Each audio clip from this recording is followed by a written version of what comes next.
குருவான மகாசித்த புருஷர் கரூரார் அவருடைய குரு பூஜையை கரூர் சித்தர் பீடம் சார்பாக கொண்டாடுறதுக்காக நாம் இதெல்லாம் கூடியிருக்கோம். இன்றைக்கி உங்களுடைய டைமை ஸ்பெண்ட் பண்ணி இங்கே வந்ததுக்கு ரொம்ப நன்றி. உங்கள் எல்லாரையும் வரவேற்கிறேன். இன்றைக்கி சித்தர்களை நாம் ஏன் வணங்க வேண்டும் அப்படிங்கிற தலைப்பில் நம்ம குருஜி நமக்கு விளக்கமாக சொல்லுவாங்க. அதுக்கப்புறம் சீஃப் கெஸ்ட் இன்னும் வரல, அவங்க வந்ததும் அவங்கள வரவேற்றுட்டு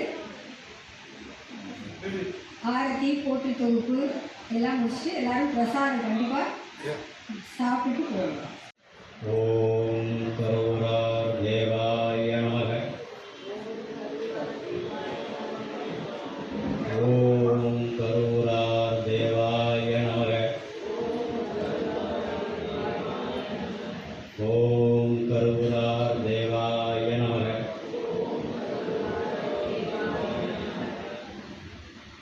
சித்திரை மாதம் அஸ்த நட்சத்திரம்.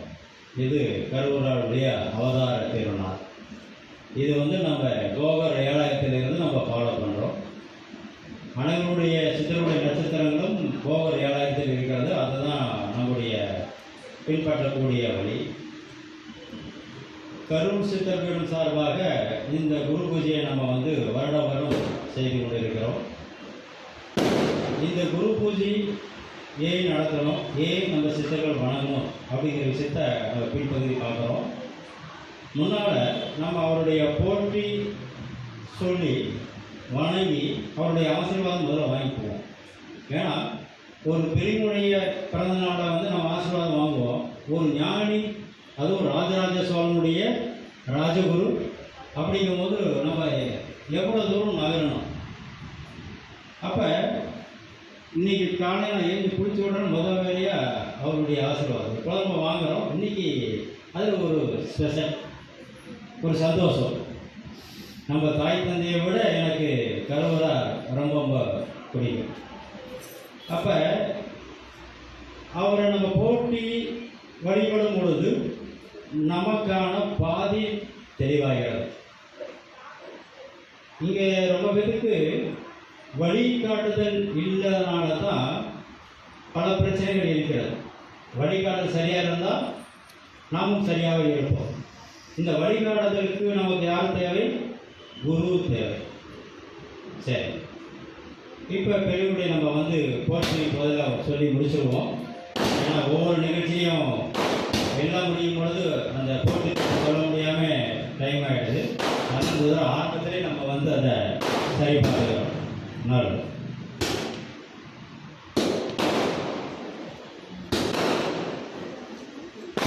திருவடி ஞானம் சிவமாக்கி வைக்கும், திருவடி ஞானம் சிவலோகம் சேர்க்கும், திருவடி ஞானம் செல்வம் மீட்கும், திருவடி ஞானமே தென்சித்து முத்தியே. கூடுவது அல்லாருக்கு அருவமாய் நீக்கும் சிவம். இது அவை பிராட்டி நமக்கு உணர்த்தியார். அதாவது குரு ரொம்ப முக்கியம். திருமூலர் கூட சொல்கிறாரு, தெளிவு குருவில் திருமேனி காண்டல் அப்படி சொல்கிறார். அப்போ ஒரு குருவுடைய தயவு வேண்டும், அவருடைய சிந்தனை வேண்டுங்கிறது எல்லா ஞானியும் நமக்கு வடிவில் சொல்கிறாங்க. இப்போ ஞானியுடைய பேரை சொல்கிறோம், அது எல்லாருமே சொல்லுங்க. ஓம் அகத்தியர் திருவடிகள் போற்றி. ஓம் அகப்பி சித்தர் திருவடிகள் போற்றி. ஓம் அசுமணி தேவர் திருவடிகள் போற்றி. ஓம் அத்திரி மகரிஷி திருவடிகள் போற்றி. ஓம் அனுமான் திருவடிகள் போற்றி. ஓம் அம்பிகானந்தர் திருவடிகள் போற்றி. ஓம் அருணகிரிநாதர் திருவடிகள் போற்றி. ஓம் அருணந்தி சிவாச்சாரியார் திருவடிகள் போற்றி. ஓம் அன்னமாபிரபு திருவடிகள் போற்றி.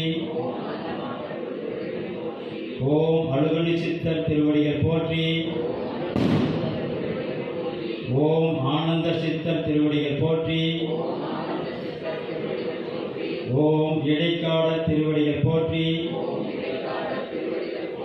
ஓம் ராமலிங்க சுவாமிகள் திருவடிகள் போற்றி. ஓம் ராமதேவர் திருவடிகள் போற்றி.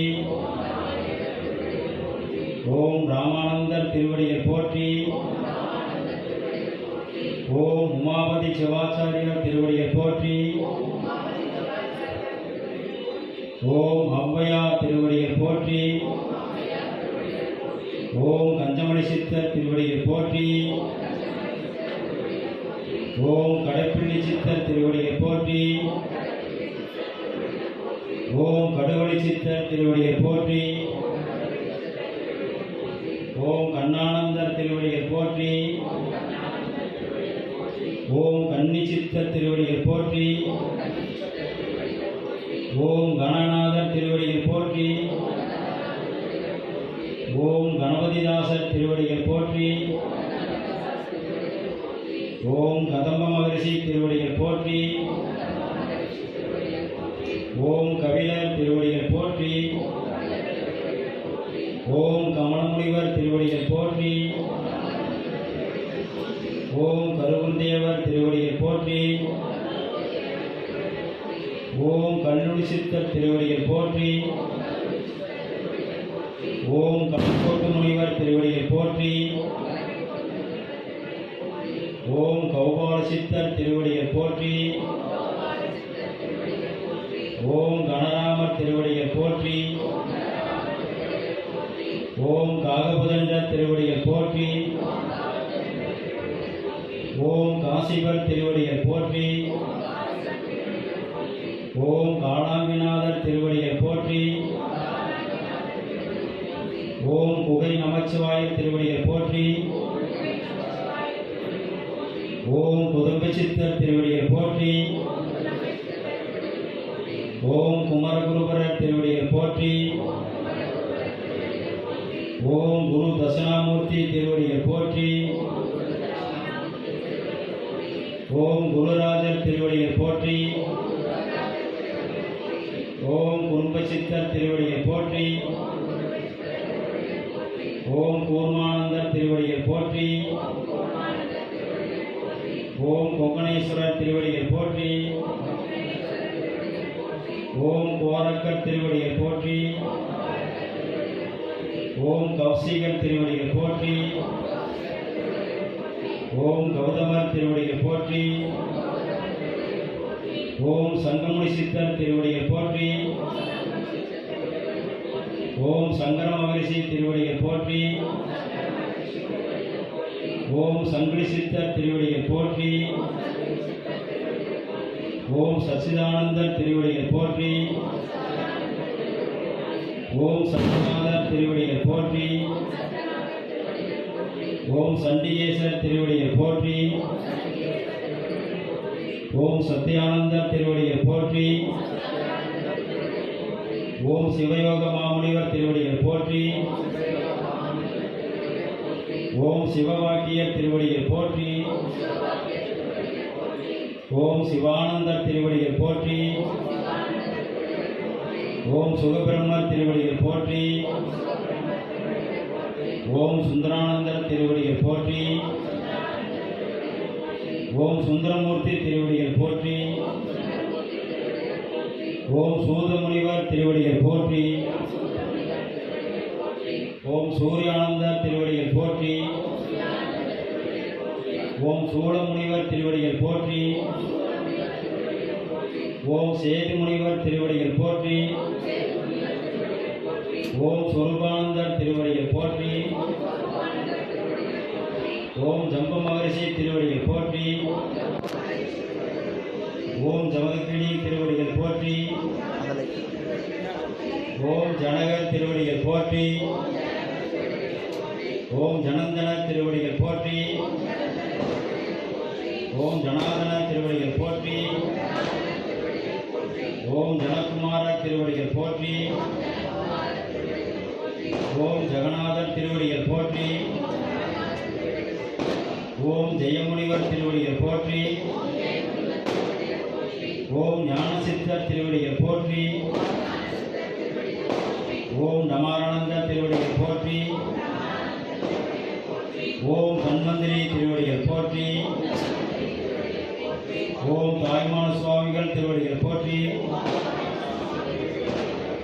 ஓம் தானந்தர் திருவடிகள் போற்றி. ஓம் திரிகோண சித்தர் திருவடிகள் போற்றி. ஓம் திருஞான சம்பந்தர் திருவடிகள் போற்றி. ஓம் திருநாவுக்கரசர் திருவடிகள் போற்றி. ஓம் திருமாலிய தேவர் திருவடிகள் போற்றி. ஓம் திருமூல தேவர் திருவடிகள் போற்றி.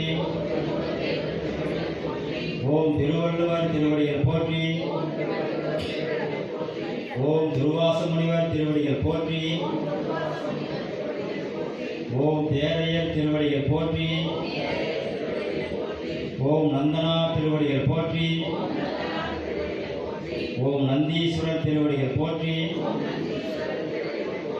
ஓம் நாராயண சித்தர் திருவடிகள் போற்றி. ஓம் நாரதர் திருவடிகள் போற்றி. ஓம் நொண்டி சித்தர் திருவடிகள் போற்றி. ஓம் பட்டணத்தார் திருவடிகள் போற்றி. ஓம் பத்ரகிரியார் திருவடிகள் போற்றி. ஓம் பதஞ்சலியார் திருவடிகள் போற்றி. ஓம் பரத்வாசர் திருவடிகள் போற்றி. ஓம் பரமானந்தர் திருவடிகள் போற்றி. ஓம் பராசரிசி திருவடிகள் போற்றி. ஓம் பாம்பாடி சித்தர் திருவடிகள் போற்றி. ஓம் பிங்கள முனிவர் திருவடிகள் போற்றி. ஓம் பிரிநாகீசர் திருவடிகள் போற்றி. ஓம் பிருகு மகரிஷி திருவடிகள் போற்றி. ஓம் பிரம்ம முனிவர் திருவடிகள் போற்றி. ஓம் வீர் முகமது திருவடிகள் போற்றி. ஓம் புன்னாகீசர் திருவடிகள் போற்றி. ஓம் புலத்தீசர் திருவடிகள் போற்றி. ஓம் புழுப்பாணி சித்தர் திருவடிகள் போற்றி. ஓம் பூனைக்கண்ணா திருவடிகள் போற்றி. ஓம் போக மகரிஷி திருவடிகள் போற்றி. ஓம் அச்சமுனிவர் திருவடிகள் போற்றி. ஓம் மஸ்தான் திருவடிகள் போற்றி. ஓம் மயூரேசர் திருவடிகள் போற்றி. ஓம் மாணிக்க வாசகர் திருவடிகள் போற்றி. ஓம் மார்கண்டேயர் திருவடிகள் போற்றி. ஓம் மானங்கன் திருவடிகள் போற்றி. ஓம் மிருகண்டரிசி திருவடிகள் போற்றி. ஓம் முத்தானந்தர் திருவடிகள் போற்றி. ஓம் மெய்கண்டதேவர் திருவடிகள் போற்றி. ஓம் மௌன சித்தர் திருவடிகள் போற்றி. ஓம் யாகோபு திருவடிகள் போற்றி. ஓம் யோகி முனிவர் திருவடிகள் போற்றி. ஓம் யோக சித்தர் திருவடிகள் போற்றி. ஓம் யோகானந்தர் திருவடிகள் போற்றி. ஓம் ரோமரிஷி திருவடிகள் போற்றி. ஓம் வசிஷ்ட மகரிஷி திருவடிகள் போற்றி. ஓம் வரரிஷி திருவடிகள் போற்றி. ஓம் வரதரிஷி திருவடிகள் போற்றி. ஓம் வராகிமிகி திருவடிகள் போற்றி. ஓம் வால்மீகி திருவடிகள் போற்றி. ஓம் விஸ்வாமித்திரர் திருவடிகள் போற்றி. ஓம் வியாக்கிரமர் திருவடிகள் போற்றி. ஓம் வியாச முனிவர் திருவடிகள் போற்றி. ஓம் விளையாட்டு சித்தர் திருவடிகள் போற்றி. ஓம் வேதாந்த சித்தர் திருவடிகள் போற்றி. ஓம் எண்ணிலா கோடி சித்தர்கள் திருவடி போற்றி போற்றி.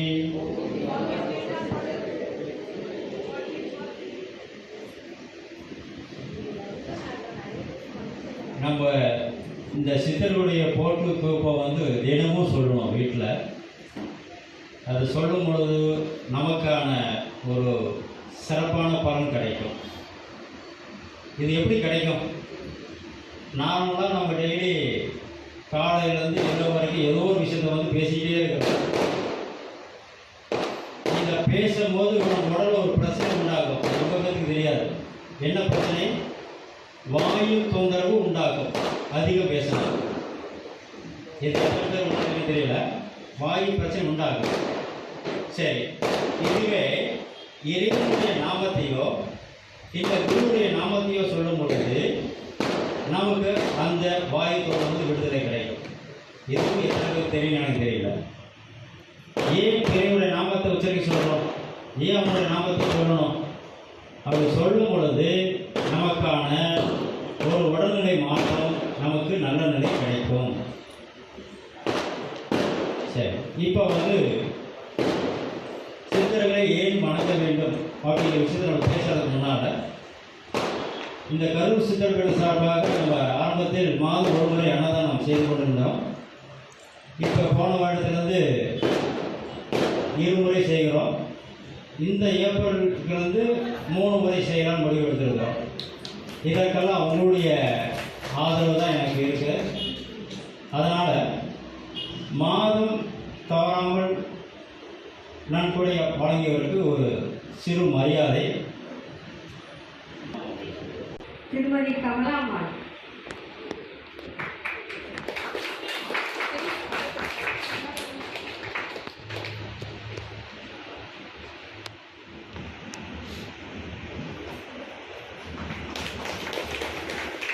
திரு பொன்னுசாமி அவர்கள்.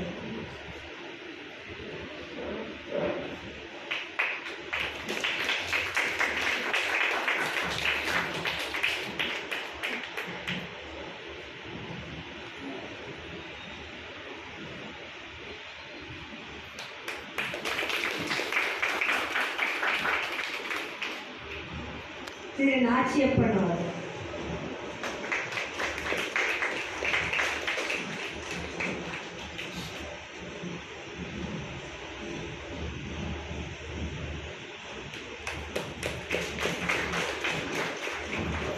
திருமதி விஜயலட்சுமி அவர்கள்.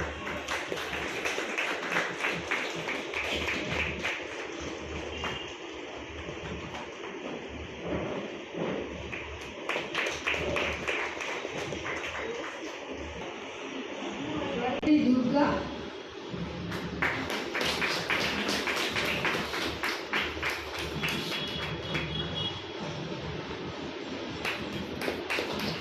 மாஸ்டர் கார்த்திகேயன்.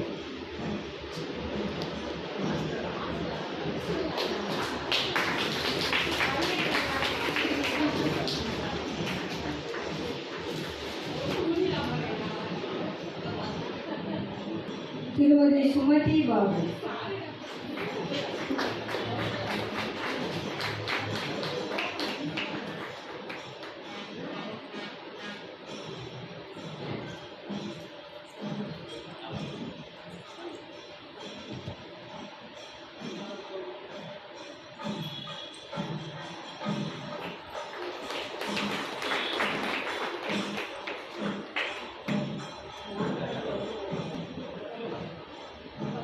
திருமதி உஷா நாகலிங்கம் அவர்கள்.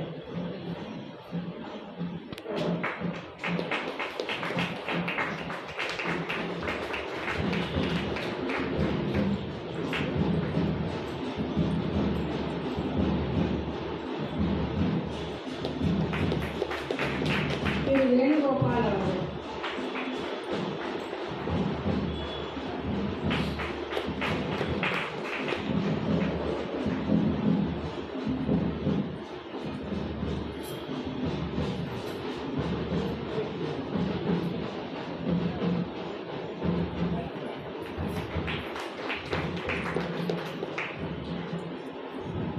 அப்புறம் இந்த இடத்தின் உரிமையாளர் திரு பார்த்திபன் அவர்கள்.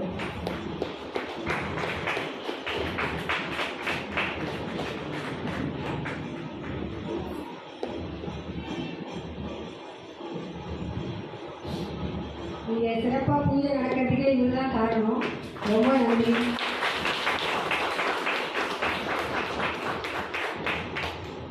அப்புறம் இந்த மைக் செட் போட்டு கொடுத்தாரு தர்ஷன், திரு தர்ஷன் அவர்கள்.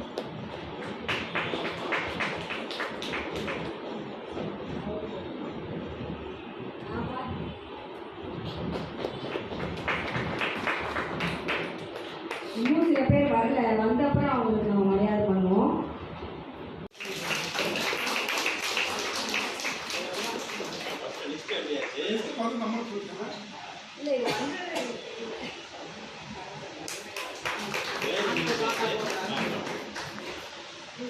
எல்லாருக்கும் இப்போ ஒரு கிரேஸியாக இருக்குது. ஆனால் நேற்று அன்னதானம் பண்ணுற இடத்துல ஒருத்தர் எனக்கு சொன்னார், கொல்லிமலையிலேருந்து சித்தருக்கு ஒரு பூஜைக்காக வராங்கன்னாரு. நான் அவர்கிட்ட ஒரு இன்னொரு கேள்வி கேட்டேன், கொல்லிமலையிலேருந்து சித்தர் இங்கே எதுக்கு வரணும்னு கேட்டேன். இல்லை இங்கே வந்து பூஜையில் கலந்துக்கிறாருங்க. சித்தர்னா என்னன்னு முதல்ல உங்களுக்கு தெரியுங்களா அப்படின்னு கேட்டேன். இல்லை அவங்களும் பெரிய ஞானி தான். சரி ஞானி தான், எந்த தேவையும் இல்லாதவர்கள் அவர்கள் ஏன் இங்கே வரணும்னு கேட்டேன். அவர் அதுக்கப்புறம் பேசவே இல்லை. ஏன்னா இங்கே சித்தர்கள்ங்கிறதுக்கு யாருக்கும் ஒரு தெளிவு இல்லாமல் இருக்காங்க. இப்போ என்னமே ஜாடி சாடை வச்சுருந்தா சித்தர்னு சொல்லிடுறாங்க. இப்படி இருந்தால் சித்தரா? சித்தர்கள் இப்படி இருப்பாங்க, அவ்வளோதான். ஆனால் இது மட்டுமே ஒரு அங்கீகாரமாக இருக்காது. திருமூலர் வந்து இதுக்கு ஒரு விளக்கம் கொடுக்குறார். சித்தருங்கிறது சித்தர் சிவலோகம் இங்கே தரிசித்தோம், சத்தமும் சத்த முடிவும் தம்முள் கொண்டோம், நித்த நிமல நிலாமைய நீள் பரமுத்த தம் முத்தி முதல் 36. இதுக்கு என்ன அர்த்தம்? சித்தர் சிவலோகத்தை இங்கே தரிசித்தவர்கள். அதனால் வச்சுங்க, சிவலோகங்கிறது வேற எங்கேயும் இல்லை, தம்முள்ளே இருக்கிறது, நமக்குள்ளே இருக்கிறது. அந்த நமக்குள்ளே இருக்கிற சிவலோகத்தை இங்கே தரிசித்தவர்கள். சித்தர் சிவலோகம் இங்கே தரிசித்தோர், சத்தமும் சத்த முடிவும், சத்தம் நாதம், சத்த முடிவு நாதாந்தம், இது ரெண்டையும் அனுபவிச்சவங்க. அப்போ அதை அனுபவிக்கும் என்ன வரும்? நித்தர். நித்தர் என்ன அர்த்தம்? எப்பொழுதும் இங்கே வாழ்ந்து கொண்டிருப்பவர்கள் நித்தர். நிமலர், குற்றம் இல்லாதவர்கள். குற்றம் இல்லாமல் இருக்கும்போது தான் இங்கே எப்பொழுதும் ஜீவிக்க முடியும். நீள் பரமுத்தர், நீண்ட காலத்துக்கு இங்கேயே வாழக்கூடிய தன்மையை உடையவர்கள், அதாவது மரணமில்லா பெருநரை உடையவர்கள். இங்க முக்கியமா சொல்லக்கூடிய விஷயம், சித்தர் மார்க்கத்தில் மரணமில்லா பெருநெறியை சொல்லக்கூடிய மார்க்கம். நீங்க எந்த ஒரு வழிபாட்டிலும் இறைவனை வணக்கம் சொல்லுவாங்க, அதை தாண்டி இங்க எந்த ஒரு விஷயமும் இருக்காது. ஆனால் சித்தர் மார்க்கத்தில் நீங்க வணங்கினா நீங்களே இறைவனாகலாம். அதுதான் கான்செப்ட். அதாவது சிவமாகலாம். இந்த சிவமாவதுக்கான விஷயத்தை வந்து சித்தர் மார்க்கத்தில் தான் சொல்லியிருக்கிறார். அதில் முக்கியமாக நம்முடைய திருமூலர் ஐயா வந்து திருமந்திரம் அப்படிங்கிற நூலில் அஷ்டாங்க யோகம் அப்படிங்கிற விஷயமாக இதை வந்து தெளிவாக சொல்லியிருக்கிறார். இந்த அஷ்டாங்க யோகத்தை தான் இப்போ உலக அளவில் திருமூலர் பேரை சொல்லாமல் பண்ணிட்டு இருக்கிறாங்க. இதே இந்த காலத்தில் இருக்கிற மாதிரி அந்த ரிஜிஸ்டர்டு என்ன சொல்கிறது, அதுக்கு காப்பீடு அப்படி வாங்கியிருந்தா அவங்க என்ன சொல்கிறாங்க, அவர் பேரை சொல்கிறது கூட இங்கே எல்லாரும் கஷ்டப்படுறாங்க. இவங்க என்னவோ சொந்தமாக அறிவில் வந்த மாரி நினச்சிட்டு பேசுகிறாங்க. இது திருமூலர் சொன்ன விஷயம், உலக அளவிலே சொல்ல வர, வேறு யாரும் இவ்வளோ தெளிவாக சொன்னது கிடையாது. ஆனால் இது சமஸ்கிருதத்தில் ஒரு நூல் இருக்குது, அது எழுதுனது பதஞ்சலி முனிவர். அதுக்கு வந்து அதாவது அதுலேயும் வந்து சொல்லப்பட்ட விதம் 5, அதாவது 4 வீத சமாதி பாதமாக சொல்லப்பட்டிருக்கு. அதில் பதஞ்சலி யோக சூத்திரத்தில் அது ஃபுல்லாக சமஸ்கிருதம். தமிழில் வந்து நமக்கு தெளிவாக சொல்லப்பட்ட நூல் திருமந்திரம். இப்போ இந்த மரணமில்லா பெருநெறியை நமக்கு சொல்லக்கூடிய ஒரே மார்க்கமாக சித்த மார்க்கம் இருக்கிறது. இதுக்கான அடிப்படை விஷயம் என்ன? அடிப்படை விஷயம், இந்த மரணம் இல்லா அப்படின்னு வந்துட்டாவே மரணத்திலிருந்து நம்ம விடுபடுவதற்கான விஷயம். சரி, மரணத்திற்கான விஷயத்தை முதல்ல நம்ம யோசிக்கணும். ஏன்னா அதுதான் நமக்கான ஒரு பூட்டு, அதை திறக்கணும். இந்த மரணத்திற்கான பூட்டு என்ன? அப்ப சொல்லுங்க, மரணத்திற்கான பூட்டு எதுவாக இருக்கிறது? சுவாசம். கரெக்ட். மரணத்திற்கான பூட்டு சுவாசம். இந்த சுவாசம் தான் நம்மளை வாழ வைக்குது. இந்த சுவாசம் இல்லைன்னா நம்மளை மரணத்துக்கான விஷயத்தை கொண்டு சேரும். அப்போ இந்த மரணம் இல்லாத நிலைக்கு வரணும்னா சுவாசத்தை நாம் ஜெயிக்கணும். சுவாசத்தை நாம் ஜெயிக்கணும். எப்படி ஜெயிக்கணும்? சாதாரணமாக நம்முடைய மூச்சுக்காற்று நம்ம டெய்லி சுவாசிக்கிறது 21,600 மூச்சுக்காற்றுகள். 21,600 மூச்சுக்காற்றுகள்.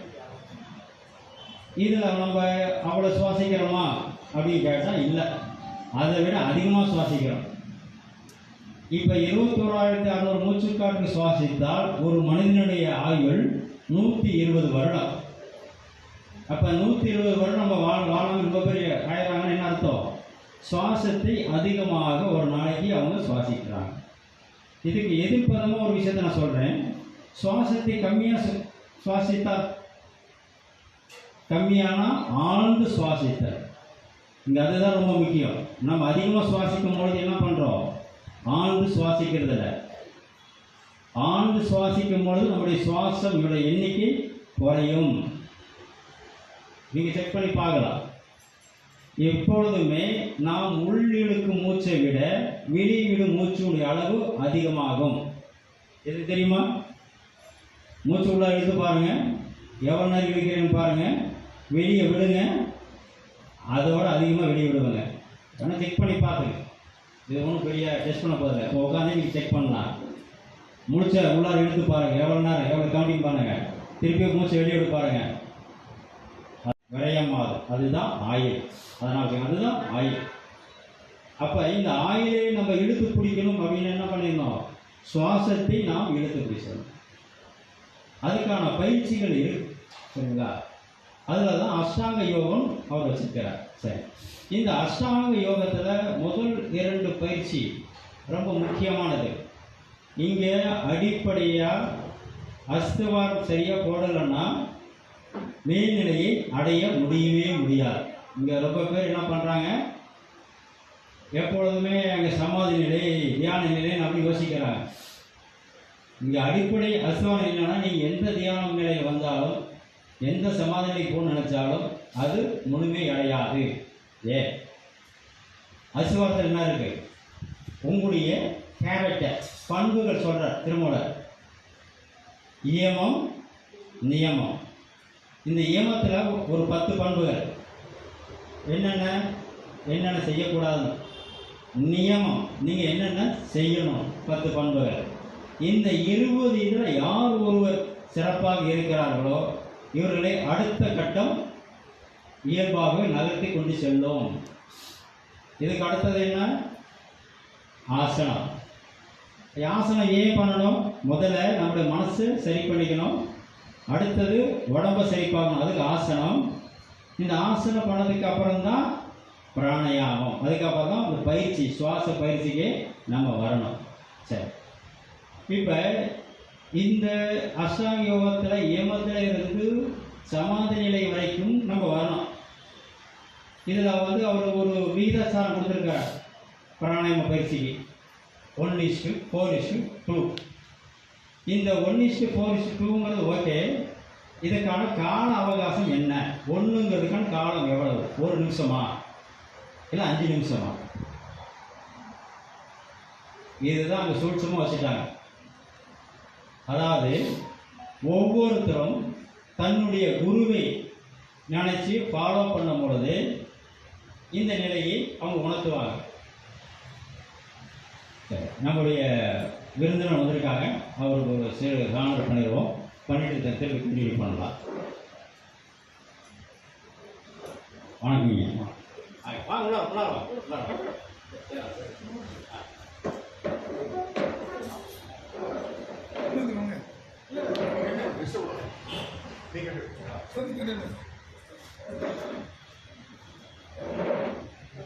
அப்ப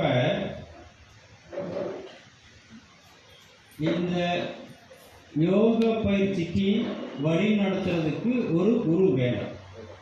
சரி, இப்போ நமக்கு ஒரு பாதையை காட்டணும் அப்படின்னா யார் வந்தால் சரியாக இருக்கும்? ஏற்கனவே அந்த பாதையை தெரிஞ்சவர்கள் சொன்னால் மட்டும்தான் தெரியும். சரிதானா? தெரியாதவரை காட்ட முடியுமா? இப்போ பாம்பேக்கு போகிற வழி எங்கேருந்து தெரியாதவங்க பாம்பேயை பற்றி பேச முடியுமா? பேச முடியாது. தெரியாத விஷயத்தை பற்றி கண்டிப்பாக பேச முடியாது. அப்போ தெரிஞ்சவங்கள்ட்ட தான் நம்ம இதை கற்றுக்கணும். இதை ஃபஸ்ட்டு. சரி, இதை எப்படி நம்ம கண்டுபிடிக்கலாம்?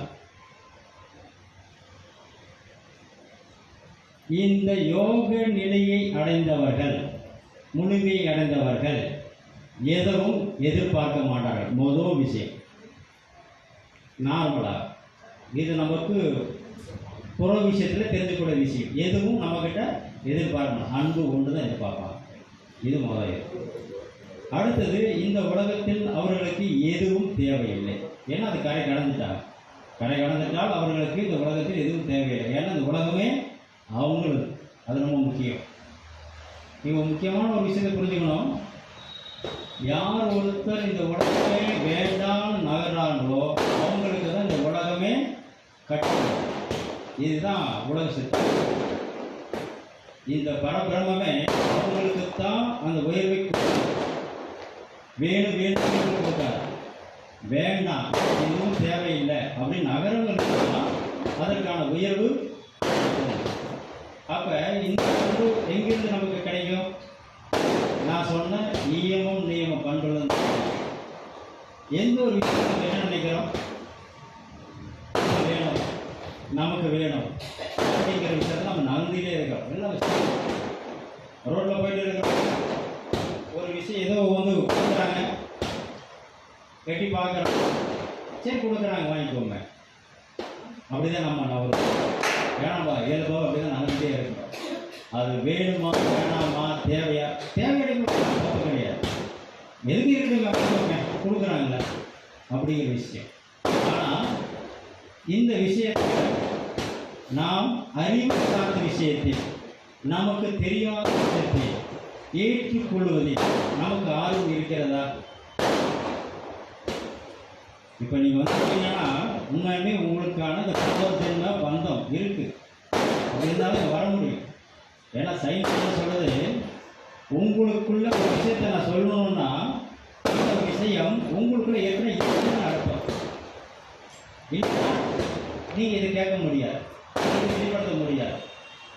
இப்போ நம்ம ஆன்மீகத்தை சொல்லுறோம், பஞ்சபூத கூறுகள் இருக்கிறோம். அந்த பஞ்சபூத கூறுகளை நெருப்பு சார்ந்த விஷயத்தில் நெருப்பு எந்த பொருட்கள் இருக்கோ அதில் நம்ம பற்ற வச்சா தெரியும். இப்போ மரம் எரியும், சரிங்களா? ஏன்னா அதுக்குள்ள நெருப்பு இருக்கு. அதே மாதிரி நமக்குள்ளே நம்மை தேடக்கூடிய சிந்தனை இருந்தால் மட்டும்தான் இதுவே வர முடியும்.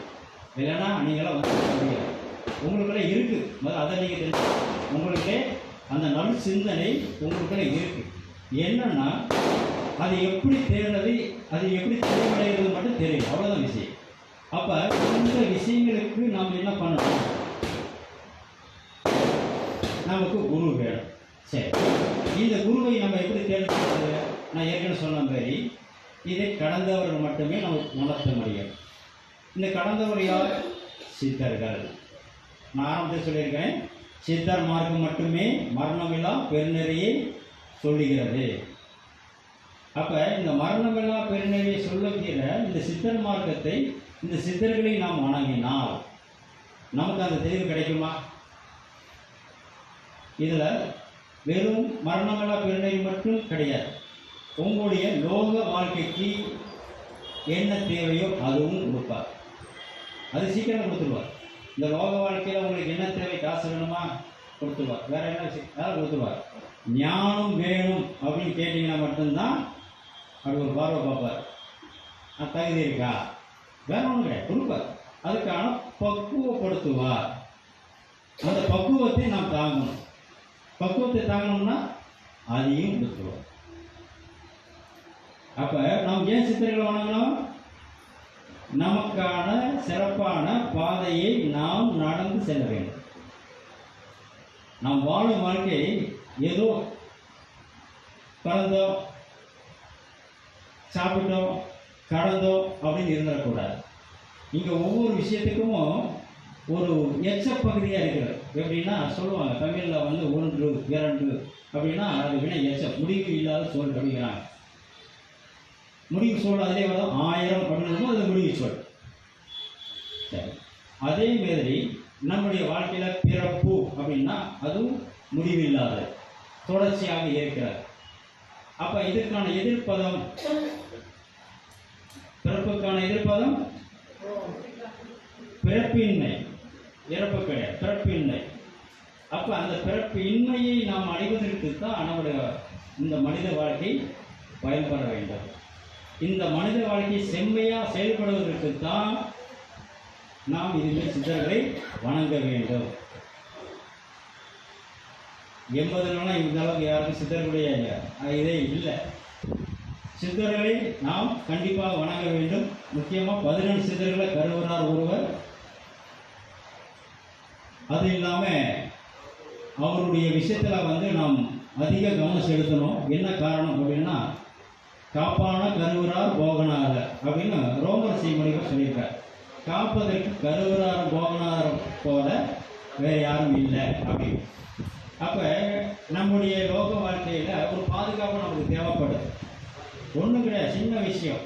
நம்முடைய குழந்தைகள் வெளியே போயிட்டு வீட்டுக்கு வர வரைக்கும் நமக்கு பயம் இருக்குது. வளர்ந்த பிள்ளைகள் நினச்சக்கூட சின்ன பசங்களுக்கு ஒரு 25 பையன் அது வேலைக்கு போயிட்டு வந்தால் கூட நம்ம யோசிச்சு உட்காந்துக்கிறோம். ஏன்னா ஒரு பையன் இந்த சூழ்நிலை அப்படி தான் இருக்குது. அப்போ இந்த காப்பதற்கு பெரிய ஒப்படைச்சலாம், அவர் பார்த்துக்குவார், கட்டிக்கிச்சு. அதுக்கப்புறம் நம்ம எந்த யோசனையும் தேவையில்லை. அப்போ இதுமாரி வெறும் ஞான வாழ்க்கைக்கு மட்டுமல்லாமல் நம்முடைய லோக வாழ்க்கைக்கும் நம்ம நடத்தி செல்வதற்கு நமக்கு சித்தர் வழிபாடு தேவை. சித்தர் வழிபாடு மட்டுமே நம்மளை மேன்மை உற வைக்கும், நம்மளை ஏமாற வைக்காது. இதை நீங்கள் மானசீகம் வணங்கினா கூட போதும். இப்போ ஆல்ரெடி ஞானிகள் அவ்வளோ பேர் இருக்காங்க, அகத்தியர் முதற்கொண்டு. இப்போ நம்ம கடைசியாக தெரிஞ்ச ராமலிங்க சுவாமிகள் வரைக்கும் இருக்காங்க. மனசுக்குள்ள அவங்க நாமத்தை சொன்னால் கூட போதும். ஓம் அகத்தீசா அப்படி சொன்னால் போதும், ஓம் ராமலிங்க தேவா அப்படி சொன்னால் போதும். நமக்கு எல்லா அவசியம் செய்வாங்க. என்னன்னா அவங்க நாமத்தை சொல்லணும், அவ்வளோதான் விஷயம். கூப்பிடணும். இதை நம்ம சரி செய்து ஃபாலோ பண்ணாவே நமக்கு ஒரு நல்ல நிலை கிடைக்கும். இதை தாண்டி இதுமாரி குரு பூஜையிலும் நல்ல ஆன்மீக விஷயங்களிலும் கலந்து கொள்கிற அனைவருக்குமே பெரிய ஆசீர்வாதம் கிடைக்கும். இப்போட இங்கே கருவூரா இருக்க, அதுதான் நம்ம புரிஞ்சுக்கணும். அவருடைய ஒரு அதிர்வை நாம் ரிசீவ் பண்ணிக்கணும். இங்கே என்ன பிரச்சனைனா, அந்த அதிர்வு அவர் எல்லாருக்கும் கொடுக்குறாரு. இங்கே ரிசீவ் பண்ணக்கூடிய கெப்பாசிட்டி நமக்கு இருக்காமல் தான் பார்த்துக்கணும். இல்லை நம்ம ஃப்ரீயாக இருக்கும். அதுக்கு உதாரணம் சொல்லலாம். எலக்ட்ரிசிட்டி பவர் காப்பர் கம்பி, அலுமினியம், கோல்டுலாம் நல்லா கிடக்கும். ஆனால் மரம் நடத்துமா? மரம் கிடக்காது. இங்கே ரொம்ப பேர் இந்த கோயிலுக்கு போனால் நல்லாயிடும் அப்படின்னு சொல்லும்போது எல்லாம் ஒரே கோயிலுக்கு முண்டுவாங்க போய். அப்படிலாம் கோயில் சில பேர் என்ன சொல்லுவாங்க, நான் போனால் எனக்கு ஒன்றும் கிடைக்கலையம்மா. என்ன சாமி என்ன அவருக்கு என்ன கொடுக்க மாட்டேன்ட்டாரா? அது கிடையாது. அவங்க அங்கே ரிசீவ் பண்ணக்கூடிய கெப்பாசிட்டி இல்லை. ஏன்னா அவங்க விட்டு அதான் மரத்தன்மையில் இருக்கிறாங்க. அப்போ நம்ம என்ன சொல்ல வர, இறைவனுடைய அனுகிரகம் எப்பொழுதும் எல்லாருக்கும் கிடைக்கும். ஆனால் அதை ரிசீவ் பண்ணக்கூடிய கெப்பாசிட்டி நம்ம இருக்கணும். இப்போ ரேடியோ, அந்த காலத்து ரேடியோன்னா அந்த ஃப்ரீக்வன்சி நம்ம எந்த ஸ்டேஷன் வேணுமோ திருப்பினா கிடைக்குது. இந்த காலத்தில் டிவி, அப்போ ஒரு சேனல் நம்ம எது வேணும் திருப்பும்போது கிடைக்கிறது. அப்போ அந்த டிவியில் நம்ம இருக்கணும். அந்த டிவிக்கு வரணும்னா அந்த இறை சிந்தனையில் நம்ம இருக்கணும், குரு சிந்தனையில் இருக்கணும், அதில் இன்வால்மெண்ட்டாக இருக்கணும். இதில் முக்கியமாக சுவாசத்தை ஆழ்ந்து கவனிங்க. இது நான் ஒவ்வொரு பூஜையிலையும் ஒவ்வொரு கூட்டத்தையும் நான் வலியுறுத்துகிறேன். உங்களுடைய சுவாசத்தை மட்டும் கவனிங்க. வேறு ஒன்றும் பயிற்சி அதிகம் பண்ணணும், அது தேவையில்லை. சுவாசம் எப்படி நடக்குது, ஒரு 10 நிமிஷம் காலையில் இல்லை இரவு ஆழ்ந்து சுவாசம் பண்ணுங்க. இது உங்களுக்கு உடல்நிலையை ஃப்ரீ பண்ணும். நாளைக்கு உங்களுக்கான நல்ல விஷயங்கள் நடக்கும். நல்லது. கண்டிப்பாக இதை நீங்கள் எல்லாருமே கடைப்பிடிப்புன்னு நினைக்கிறேன். நன்றி. இப்போ நம்முடைய கருவூரார் சித்தர் குரு பூஜையை முன்னிட்டு சிறப்பு அழைப்பாளராக கூப்பிடணும் ஏற்கனவே நம்ம முடிவு பண்ணியிருந்தோம். நம்முடைய ஜோதி வழிபாட்டுக்கு ஒவ்வொரு வருடமும் தன்னுடைய இதழில் வந்து வெளியிட்டு நமக்கு ஒரு அனுசரணை பண்ணியிருக்காங்க. ஐயா மு. கதிரவன் அவர்கள் வாங்கிய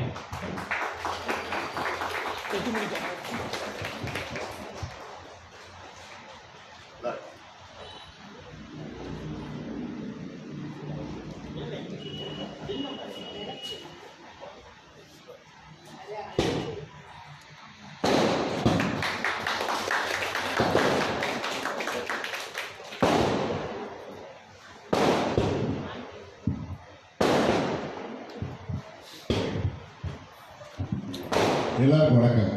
வணக்கங்க. இந்த நிகழ்ச்சிக்கு நான் எந்த அளவுக்கு பொருத்தமாக எனக்கு தெரியல. கடவுள் மறுப்பாளர் நல்ல, தேடுதலோட பின்செல்வதும் நல்ல, நட்டகர்கள் பேசுமா நாதன் உள்ளிருக்கையிலே நினைக்கக்கூடிய நட்டகர்கள் பேசுமா நாதன் உள்ளிருக்கை. கோயில் எப்படி வச்சுக்குவோம்? சுத்தமாக வச்சுக்கோங்க. அப்படி சுத்தமாக வச்சுக்கலாம். மனசை அப்படி சுத்தமாக நினைக்கிறான். பெருச்சாரி வீட்டுக்குள்ள வச்சுக்கிட்டு எவ்வளோ சாப்பிட்டு போட்டாலும் பிரயோஜனம் இல்லை. என் கருத்து இல்லை. செய்வடி செய்யலாம். செய்வடிக்கிறது வாழமாக உருவான கருத்து. எத்தனை பேர் அதை மனசுக்குள்ள கண்ட கர்மத்தை பெருச்சாரி ஆயிரத்தி செத்த பிரச்சனை கோயிலாக உருண்டு பெற்றாலும் ஒன்றும் நடக்காதுன்னு தெளிவாக இருக்கிறான். அப்போ அடிப்படையில் சுத்தம் இங்கேருந்து நினைக்கிற ஆள் சும்மா நாடகத்தமாக பேசக்கூடிய ஆள் இல்லை. அதை வந்து வாழ்க்கையில் நெறிமுறையாக கடைபிடிச்சிட்டு இருக்கேன். அதைத்தான் நான் செஞ்சுக்கிட்டு தர எந்த கோயில்களும் நான் அடைவது கிடையாது.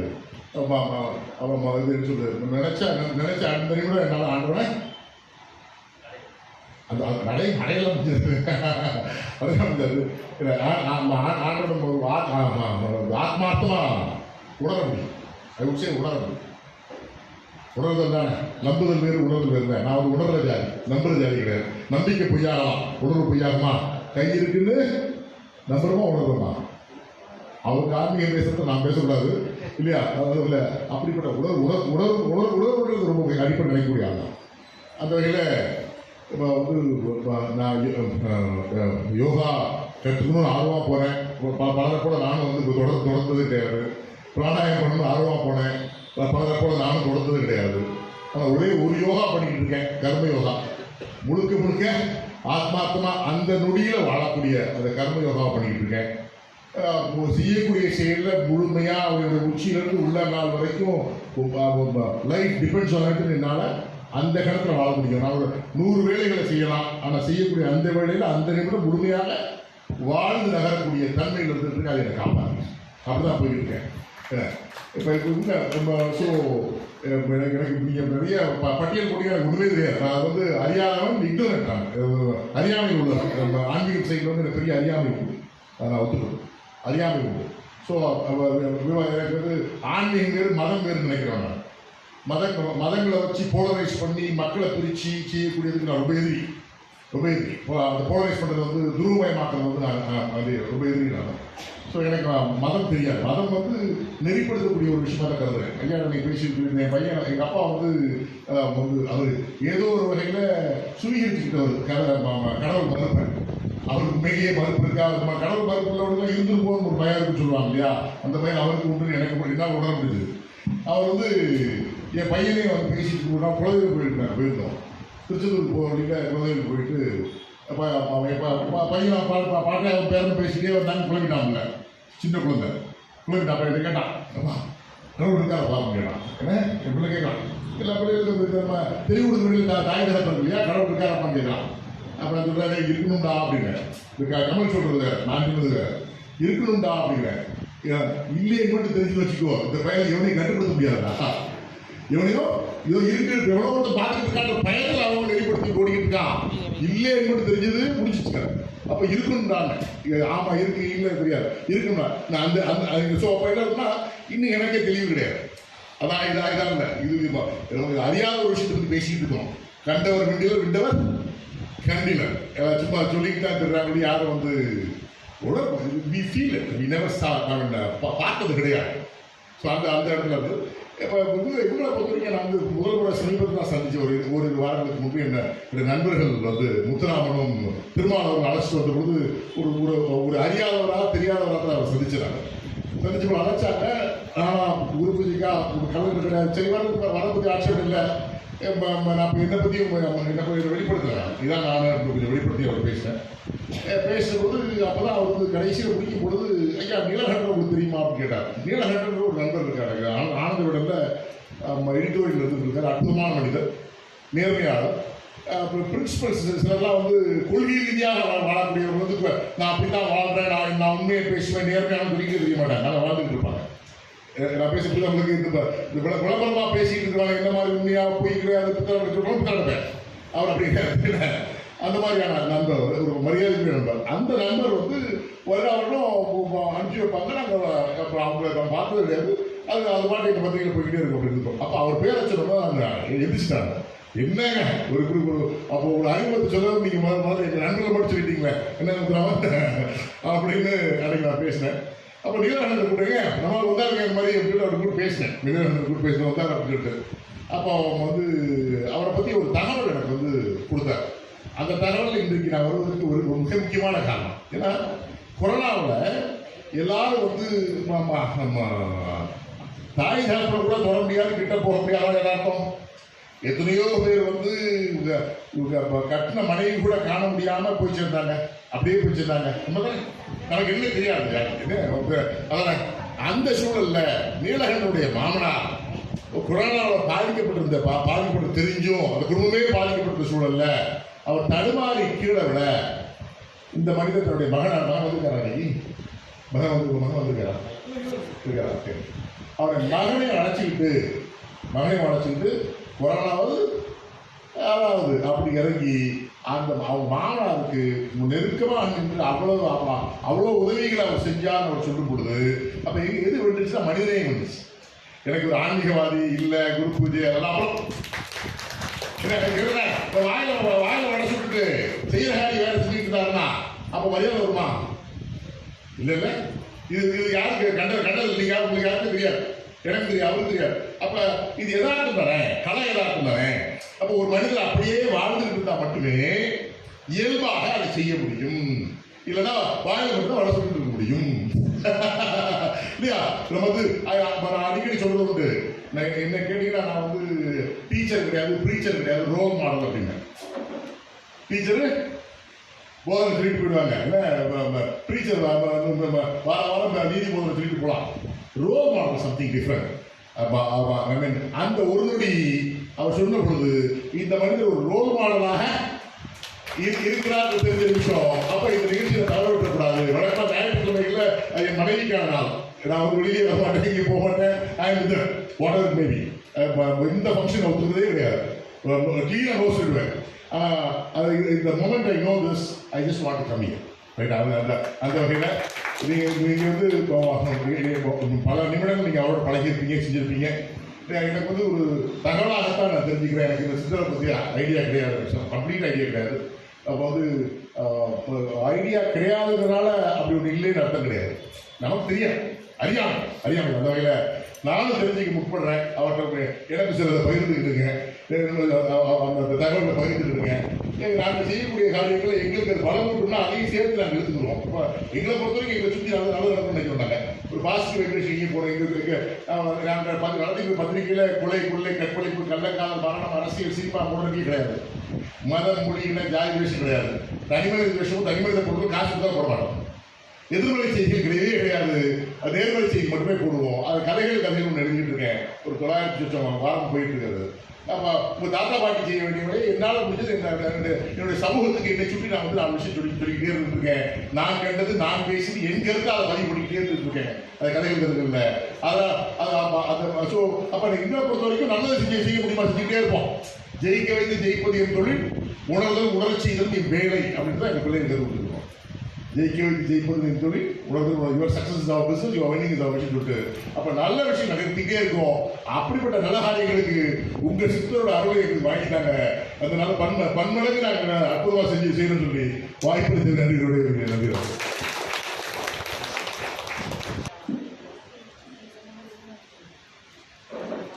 திரு மு. கதிரவன் ஐயா அவர்களுக்கு மிகுந்த நன்றி. ஏன்னா என்ன ஏது தெரியாமையே வந்து இந்த ஜோதி வழிபாடு பண்ணுறதுக்கு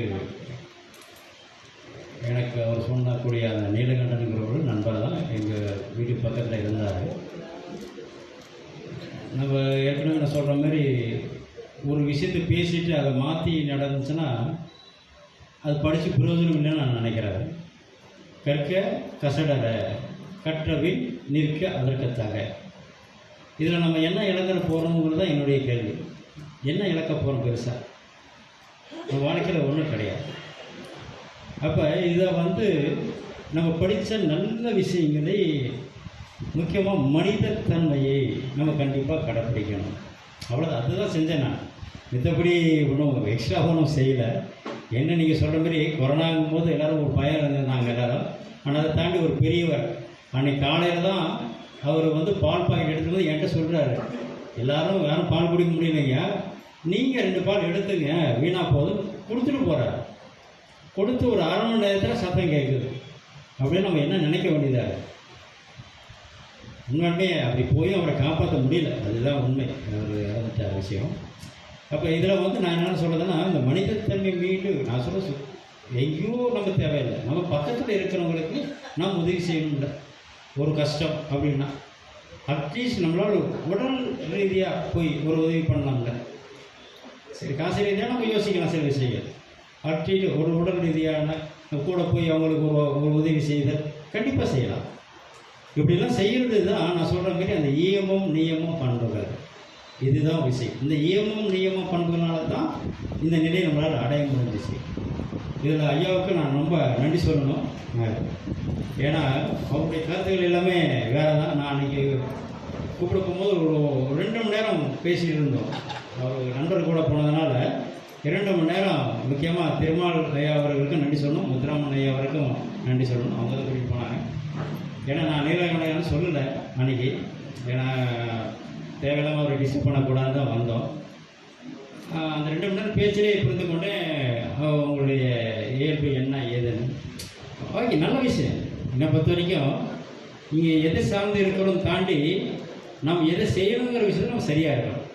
அது இருந்துட்டாவே போதும், நம்ம மனிதத்தன்மையில் சிறப்பாக இருக்கிறோம். நிஜமே அது நல்ல விஷயம். ஏன்னா ராமலிங்க சுவாமிகள் சொல்கிறாரு, நம்முடைய மனிதத்தன்மை மீறி அவர் ஆண்மநேயத்தை சொல்கிறார். மனிதன் தாண்டி ஆண்மநேயம்னா எந்த உயிருக்கும் தீங்கு இழைக்கக்கூடாதுன்னு அவர் ஒரு அடுத்த நிலைக்கு கொடுப்பார். அப்போ அதை நம்ம ஃபாலோ பண்ணணும்னா நம்ம எப்படி மாறணும்? அட்லீஸ்ட் எல்லா உயிரினங்களோட அட்லீஸ்ட் மனிதர்களுக்காச்சும் நம்ம அதை சிறப்பாக செய்யணும்.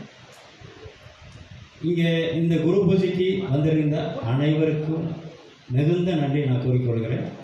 அவங்களுக்கான குரு அருள் கண்டிப்பாக கிடைக்கும்.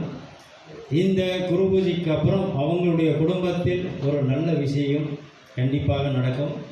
எது நீங்கள் தடைன்னு நினச்சிருக்கீங்களோ அதெல்லாம் நீங்கள் விடுபட்டு ஒரு நல்ல சந்தோஷமான வாழ்க்கையை அடைவீங்க.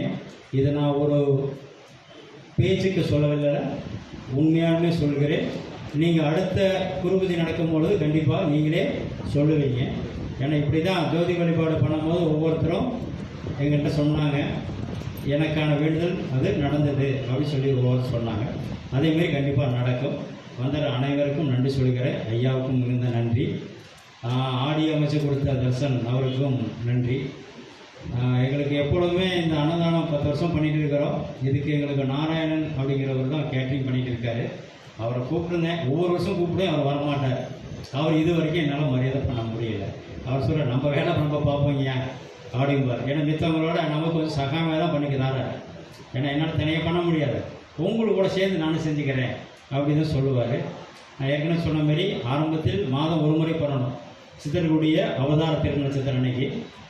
இப்போ போன வருடத்துலேருந்து 2 முறை பண்ணிகிட்டு இருக்கிறோம். இந்த வருடத்துலேருந்து 3 முறை பண்ணுவதற்கான வாய்ப்பு குருவர்கள் கொடுக்கும் என்று நம்பி செயல்பட போகிறோம். எல்லாம் அனைவருக்கும் மிகுந்த நன்றி. இப்போ ஆராத்தி நடக்கும். ஆராத்தி முடிஞ்சோடனே கண்டிப்பாக எல்லோரும் பிரசாதம் சாப்பிட்டு போங்க. அதனால் இப்போ ஆராத்தி எல்லோரும் இது பண்ணலாம், முடிச்சுட்டு பிரசாதம் கண்டிப்பாக சாப்பிட்டு சொல்லணும். ரொம்ப நன்றி.